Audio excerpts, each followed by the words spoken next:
Awesome. Hello. How are you? I'm good. I'm like playing musical chairs right now. I was in my home office and then there was a little bit work being done. So here I am. So excuse me for being in my living room. All good. Thank you so much for joining us. I'm excited to be able to have this conversation. Before we learn a little bit more about Stardust, do you want to just take a minute and introduce yourself to the Yesh Tikva community? Definitely. Hi, everyone. I'm excited to be here. I am Jenn. I'm one of the co-founders of Stardust Jewish Fertility Foundation. I got into the space because I had my own fertility journey with my husband. We had a genetic carrier issue, and we went in for routine like blood work to eliminate the genetic carrier issue. And then I found out I had a low AMH, which means a low ovarian reserve. So it was kind of twofold, and we had our own journey. I'm very blessed with three little boys, all under 5, so my house is always crazy, but I feel very fortunate, and my goal is obviously just to help anyone on their fertility journey as a resource, and through Stardust with financial grants, which I can get into a little bit more about. But that's just kind of a quick who I am. Thank you. Thanks for sharing. Of so I guess now we could talk a little bit about Stardust and the grant process and how individuals within the Yesh Tikva community and beyond could apply for a grant. Of course. So there are many Jewish fertility organizations out there. One thing about Stardust that really sets us apart is that we are super, super inclusive. So we welcome all types of Jews within the tri-state area. So if you are Reform, conservative, Orthodox, gay, straight, single, married, if there are two people in the relationship, or if you're married, only one partner needs to be Jewish, and it doesn't necessarily need to be the mother. It could be the father that's Jewish, and as long as you have the intent of raising your kid in a Jewish home with Jewish values, that's okay by us. We don't ask, are you going to give your kid a bar mitzvah or anything like that. It's really just the intention. Oh no.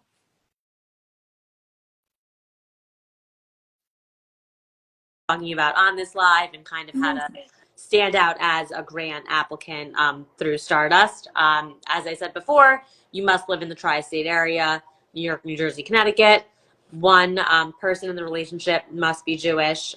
You must have basic health insurance. So for us, it's like if you're going to bring a kid into the world, we want to make sure that that baby child can go to the pediatrician and not have to worry about affording those bills. So we always require the mother to have basic health insurance as well.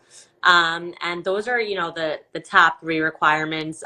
We don't cap household income. A lot of Jewish fertility organizations do.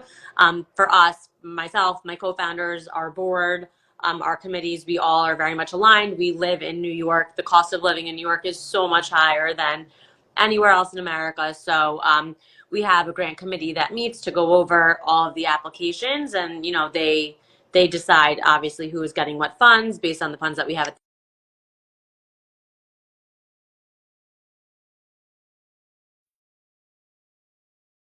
All kind of walks of life, right? So we have a reproductive endocrinologist, we have a lawyer, we have someone in finance. So we really have people from different, we have a licensed social worker. So we really have people that are able to hone in on Jewish ethics, but also understand kind of the finances and, the medical necessities and intricacies behind every single application. Amazing.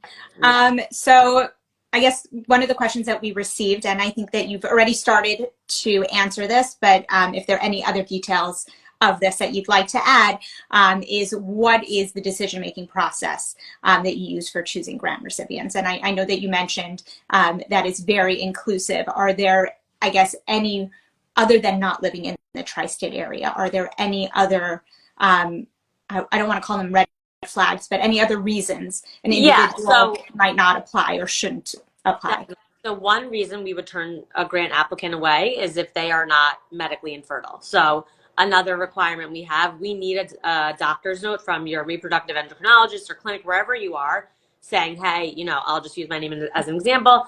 Jenn and Adam are medically infertile. They have, Jenn has a low AMH and she has a genetic carrier, whatever it is. Or, if it's a gay couple, if it's 2 men, obviously they need a surrogate. So like in that situation, we don't need a doctor, so we use obviously common sense. But we always require a note from a medical professional. If we don't have it, then we really, I mean, we turn people away, because for us, if we're saying, hey, we're going to give you up to $20,000 of a grant, right? We're going to pay the clinic, or, you know, if it's for surrogacy, we'll send the money to escrow. If we're going to give that type of money, then we need your commitment, and, you know, I need you to fill out the paperwork. I need you to upload your medical records.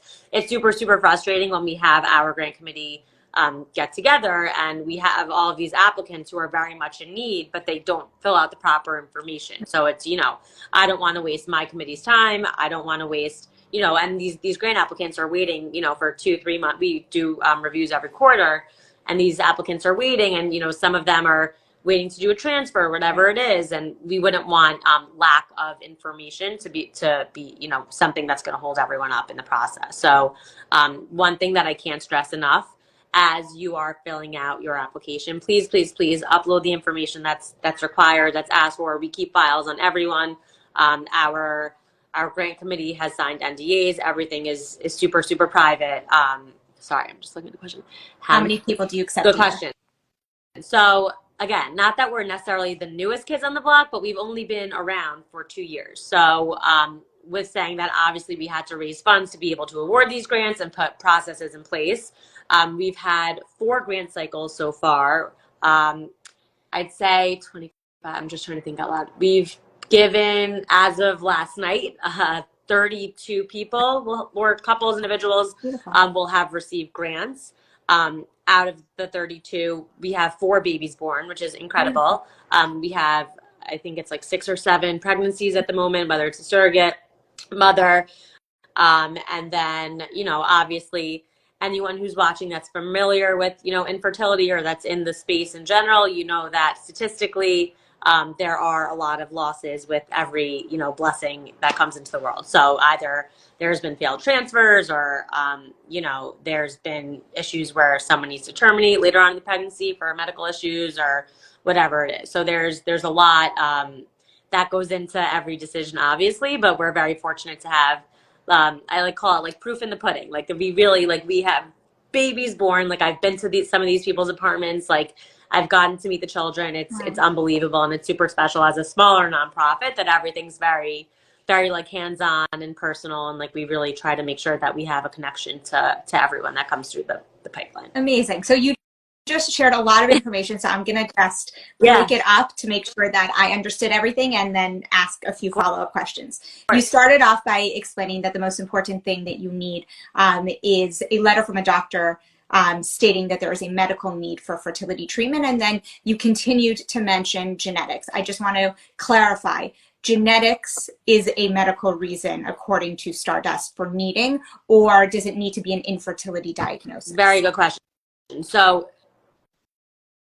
both, and no, it can be either or. So you need a doctor regardless, whether the doctor's saying this person's medically infertile, she's not producing any eggs, or whatever it is, or if you are a carrier of a gene and you want to do PGT testing, you can also apply for a grant for that specifically. But in the application, you need to write, I'm applying for a grant for PGT because my husband and I have a genetic carrier issue for XY, you know, whatever it is. So being specific is the most important. Another thing I want to mention that's super important is your personal statement, right? So we gather our grant committee in the boardroom, everyone sits together, we have all this paperwork, but like, I can't stress enough, like create a complete picture for these people to see. Like let them get to know you, like let them be inside your head. I'm not asking you to write like, you know, a 5-page Microsoft Word essay, but at the same time, like, let me like know a little bit about like your upbringing, or, you know, like your goals, or like your visions for the future with your family and stuff like that. And if you've been on a journey, which I'd say 9 out of 10 times, most every applicant has a very, you know, like deep, crazy personal story, share it. Like the more information we have, the merrier, and the committee will see it in your medical records anyway, if you have had a tough journey.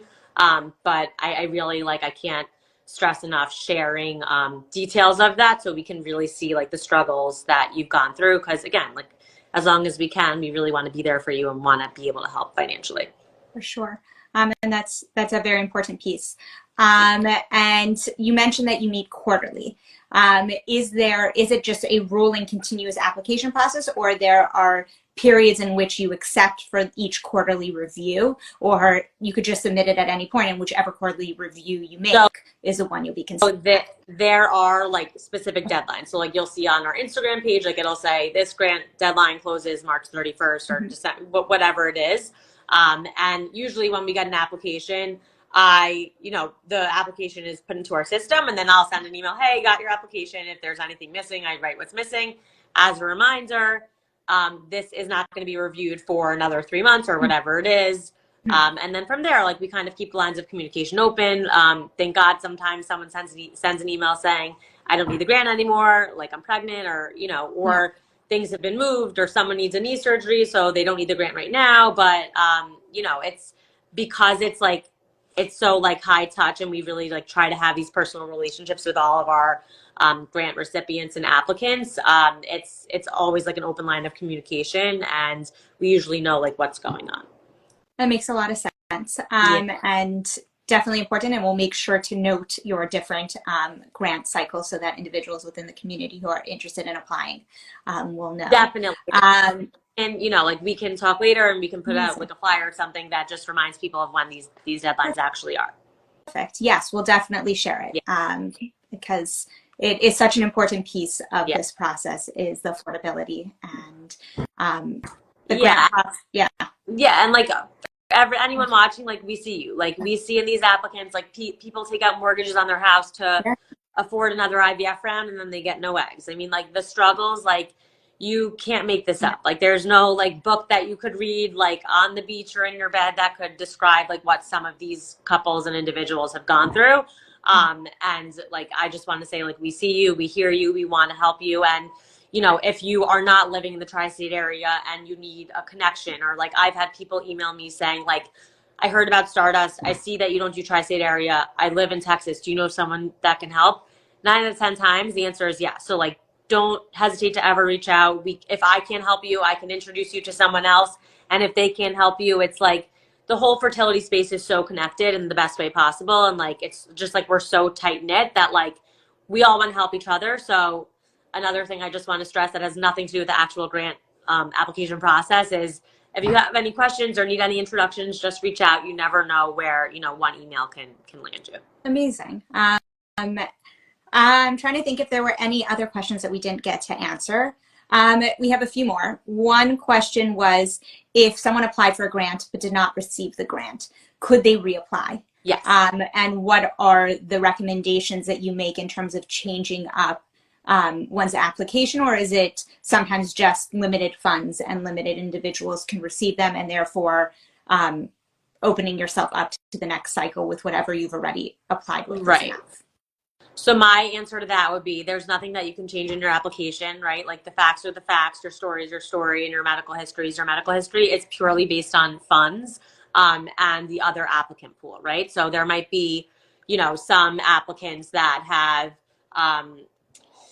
like there might be one round, there might be, like if you're applying and you already have a kid and there's someone else applying that might not already have a kid. I want to stress, just because you do have a child doesn't mean that you wouldn't get a grant. So that's another like piece of this very, very large puzzle. Some people get like scared of applying and they think, oh, I'm not going to get a grant because I have children. To be totally transparent, we've had applications where people have 5 or 6 children. That's obviously based on funds, of course, and other parameters, that's going to be a no. But like if you have 1 child, if you have 2 children, we believe, your struggle is just as important as other people. And like, we wouldn't ever shy away if we had the funds available to be able to help you. Again, it's up to the grant committee, but overall, we do encourage, like if you do have a kid and you want another kid and you're going through secondary infertility or, whatever other medical issues have come up, that's another place that we help and can help, any of our applicants in. Wonderful. And then the final question is, do you help with third-party reproduction? So whether that is through gamete donation, embryo donation, or using a surrogate. I know you mentioned that you give $20,000 grants. Up to $20,000. Up to $20,000. Could that be used towards surrogacy? So we do give grants towards surrogacy. We have great relationships with different escrow companies and feel very confident, and our legal advisors have, cleared all that. So the answer is yes, we do third-party reproduction, surrogacy, egg donor, sperm donor, any of that. And that's on our application when you're applying. If you say you're applying for a grant for, a sperm donor, you mark it. And then, obviously your medical records will show that you're not producing sperm, or the count is very low, or, whatever the situation is. So because we are an LGBTQ friendly Jewish organization, we always, encourage anyone to apply and really stress that we do help with third-party reproduction. Amazing. And one final question, actually, that just came to my mind. That was sorry to cut you off. I just want to note, not that you need to be LGBTQ to need third-party reproduction. Like, we have board members that have, used surrogates that aren't LGBTQ. Like, I'm just saying in general, if you need egg donor, sperm donor, embryo donor, whatever it is, or a surrogate, yes, that is something that we help with. Yeah. Amazing. Then one last question is, if you were a grant recipient, you went through a cycle, either the cycle failed or ended in a loss, could one reapply to do another cycle? Very good question. Yes, you can always reapply, and you don't need to fill anything out. You just email me, and your application and your information gets bumped to the next review cycle, with saying that, again, based on funds and historically, again, not that we've been around forever and ever, it's only been 4 cycles. We have not given a grant to someone who has already received a grant for fertility treatment. That being said, never say never. I always say it's based on funds and applicants and whatnot. So again, it's one email. Never hesitate to reach out. Most of the applicants have my cell phone number, and they can text me too. And I'm always open and honest and transparent with them as well. But the answer is, you can always reapply, even if you've received a grant. If you've received a grant and had a baby, I don't think, I can't speak on the grant committee's behalf. I don't think that would fly. But if you've received a grant and had, whether it's a miscarriage, failed transfer, whatever it is, I always say, yes, you can apply just based on funds and the amount of applicants we have. Amazing. Thank you. Are there any last thoughts or advice or anything about the process that we didn't cover that you would like to share before we end? Yeah, I think, I can speak for myself. I've been there. It sucks. There's no way around it, right? Like, infertility is just super, super hard. And I think that in general, people obviously are so frightened by the numbers, and it's scary, but there are organizations out there that can help, whether it's like a nonprofit like Stardust, there's the Hebrew Free Loan Society. There's all these, organizations that are out there that see you and want to help you, and it's just about finding them. And if you don't have the resources to be able to navigate this like crazy world of infertility and, how do I get help financially? Again, just send an email, just send a text. Like, we can steer you in the right direction if we can't help you at all. So that would kind of be my last words of wisdom, to just, I always I say to like my kids, I say to anyone, like, you don't get what you don't ask for, right? So like, send the email, like, ask me a question. If I can't help you, I'll tell you, but I can always try to like steer you in the right direction. Amazing. Thank you so much. Thanks for taking the time to explain the process and for sharing this advice. Of course. Thank you. It was very nice speaking, and we'll put together a little follow-up flyer or something that we can let people know about the different grants. Definitely, and we'll make sure to share, and we'll tag you in this video so that people can find Stardust. All right. Thanks so much. Have a good night. You too. Bye-bye.